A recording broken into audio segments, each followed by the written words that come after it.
Je voudrais vous parler de ce que Dieu fait pour nous. Dieu nous garde pour l'héritage. Nous sommes en présence de deux vérités très simples. La première qui est le côté divin, nous sommes gardés par la puissance de Dieu. L'autre qui est le côté humain, nous sommes gardés par la foi. Tout d'abord, regardons le côté divin, nous sommes gardés par la puissance de Dieu. De quelle façon sommes-nous gardés? Nous sommes gardés d'une façon absolue. Quelle partie de notre être est gardée? Notre être tout entier. Est-ce que Dieu garde une partie de notre être et pas l'autre? Non. Certaines personnes ont l'idée que Dieu les garde d'une manière vague, que Dieu les garde simplement de façon à ce qu'ils aillent au ciel après leur mort. Mais il n'applique pas ces mots. Vous êtes gardés à leur être tout entier. Et cependant, c'est ce que Dieu veut faire. J'ai une montre. Supposez que j'ai emprunté cette montre à un ami et que celui-ci m'ait dit « Quand vous irez en Europe, je vous prêterai ma montre, mais je vous prie d'en prendre soin et de me la rapporter. » Supposez que j'ai abîmé la montre, que les aiguilles aient été cassées, le cadran défoncé, le ressort et quelques-uns des rouages abîmés, et que je rapporte la montre dans cet état, et que je la donne à mon ami.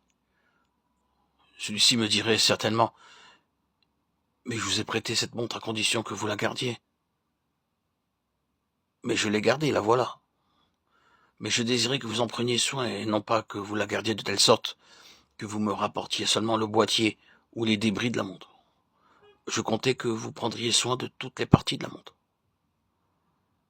De même, Dieu n'a pas l'intention de nous aider seulement d'une façon générale, de telle sorte qu'à la fin, d'une manière ou d'une autre, nous serions sauvés du feu et puissions entrer au ciel. Mais Dieu, dans son amour, garde toutes les parties de notre être. Certaines personnes pensent que Dieu les gardera dans le domaine spirituel, mais non dans le domaine temporel. Dieu, disent-ils, ne s'occupe pas des choses matérielles. Ce n'est pas dans son plan.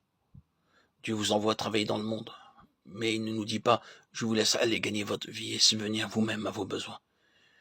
Il sait que vous êtes incapable de vous garder vous-même.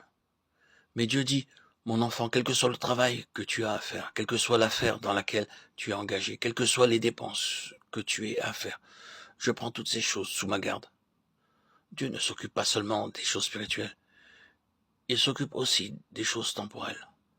La partie la plus importante de la vie de bien des chrétiens doit souvent être passée jusqu'à 8, 9 ou 10 heures par jour au milieu des occupations et des tentations des affaires.